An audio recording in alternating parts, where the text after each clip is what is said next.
ایک مرتبہ سلطان محمود غزنوی نے ایاز سے وعدہ کیا، میں تجھے اپنا لباس پہنا کر اپنی جگہ بٹھا دوں گا اور تیرا لباس پہن کر خود غلام کی جگہ لے لوں گا۔ چنانچہ جس وقت سلطان محمود حضرت ابو الحسن سے ملاقات کی نیت سے خرقان پہنچا تو قاصد سے یہ کہا کہ حضرت ابو الحسن سے کہہ دینا کہ میں صرف آپ سے ملاقات کی غرض سے حاضر ہوا ہوں، لہٰذا آپ زحمت فرما کر میرے خیمہ تک تشریف لے آئیے، اور اگر آنے سے انکار کریں تو یہ آیت تلاوت کر دینا جس کا ترجمہ یہ ہے کہ اللہ اور اس کے رسول کے ساتھ اپنی قوم کے حاکم کی بھی اطاعت کرتے رہو۔ چنانچہ قاصد نے آپ کو جب یہ پیغام پہنچایا تو آپ نے معذرت طلب کی، جس پر قاصد نے مذکورہ بلا آیت تلاوت کی تو آپ نے جواب دیا کہ محمود سے کہہ دینا کہ میں تو اطیع اللہ میں ایسا غرق ہوں کہ اطیع الرسول میں بھی دامن محسوس کرتا ہوں، ایسی حالت میں حاکم کی اطاعت کا تو ذکر ہی کیا۔ یہ قول جس وقت قاصد نے محمود غزنوی کو سنایا تو اس نے کہا کہ میں تو انہیں معمولی قسم کا صوفی تصور کرتا تھا، لیکن معلوم ہوا کہ وہ تو بہت ہی کام بزرگ ہیں، لہذا ہم خود ہی ان کی زیارت کے لیے حاضر ہوں گے۔ اس وقت محمود نے ایاز کا لباس پہنا اور ایاز کو اپنا لباس پہنایا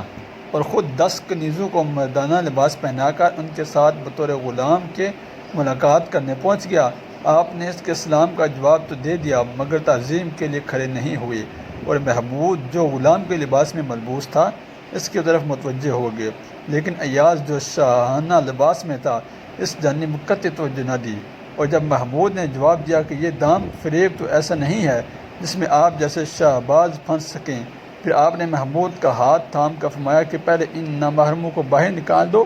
پھر مجھ سے گفتگو کرنا۔ چنانچہ محمود کے اشارے پر تمام کنیزیں باہر چلی گئی، اور محمود نے آپ سے فرمائش کی کہ حضرت بایزید بسطامی علیہ رحمہ کا کوئی واقعہ بیان فرمائیے، تو آپ نے فرمایا کہ حضرت بایزید کا قول تھا کہ جس نے میری زیارت کر لی اس کو بدبختی سے نجات حاصل ہو گئی۔ اس پر محمود نے پوچھا کیا ان کا مرتبہ حضور اکرم صلی اللہ علیہ وسلم سے بھی زیادہ بلند تھا؟ اس لیے کہ حضور کو ابو جہل، ابو لہب جیسے منکرین نے دیکھا پھر بھی ان کی بدبختی دور نہ ہو سکی۔ آپ نے فرمایا کہ اے محمود، ادب کو ملحوظ رکھتے ہوئے اپنی ولایت میں تصرف نہ کرو، کیونکہ حضور اکرم صلی اللہ علیہ وسلم کو خلفائے اربعہ اور دیگر صحابہ کے سوا کسی نے نہیں دیکھا،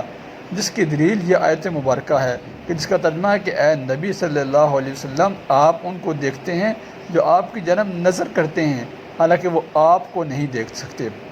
یہ سن کر محمود بہت محظوظ ہوا، پھر آپ سے نصیحت کرنے کی خواہش کی تو آپ نے فرمایا نواحی سے اجتناب کرتے رہو، باجماعت نماز ادا کرتے رہو، سخاوت و شفقت کو اپنا شعار بنا دو۔ جب محمود نے دعا کی تو درخواست کی تو فرمایا کہ میں اللہ سے ہمیشہ دعا کرتا ہوں کہ مسلمان مردوں اور عورتوں کی مغفرت فرما دے۔ پھر جب محمود نے عرض کیا کہ اے میرے لیے مخصوص دعا فرمائیے تو آپ نے فرمایا کہ اے محمود، تیری عاقبت محمود ہو۔ اور جب محمود نے اشرفیوں کا ایک توڑا آپ کی خدمت میں پیش کیا تو آپ نے جو کی خشک ٹکیا اس کے سامنے رکھ کر جواب دیا کہ اس کو کھاؤ۔ چنانچہ محمود نے جب توڑ کا منہ میں رکھا اور دیر تک چبانے کے باوجود بھی حلق سے نہ اترا تو آپ نے فرمایا کہ شاید نوالا تمہارے حلق سے اٹکتا ہے۔ اس نے کہا ہاں، تو فرمایا تمہاری یہ خواہش ہے کہ اشرفیوں کا یہ توڑا اسی طرح میرے حلق میں بھی اٹک جائے، لہٰذا اس کو واپس لے لو کیونکہ میں دنیاوی مال کو طلاق دے چکا ہوں۔ محمود کے بے حد اصرار کے باوجود بھی آپ نے اس میں سے کچھ نہ لیا۔ پھر محمود نے خواہش کی کہ بطور تبرک کوئی چیز عطا فرما دیں، اس پر آپ نے اس کو اپنا پیراہن دے دیا۔ پھر محمود غزنوی نے رخصت ہوتے ہوئے عرض کی کہ حضرت آپ کی خانقاہ تو بہت خوبصورت ہے، تو فرمایا اللہ نے تجھے اتنی وسیع سلطنت بخش دی پھر بھی تمہارے اندر طمع باقی ہے اور اس جومری کا بھی خواہش مند ہے۔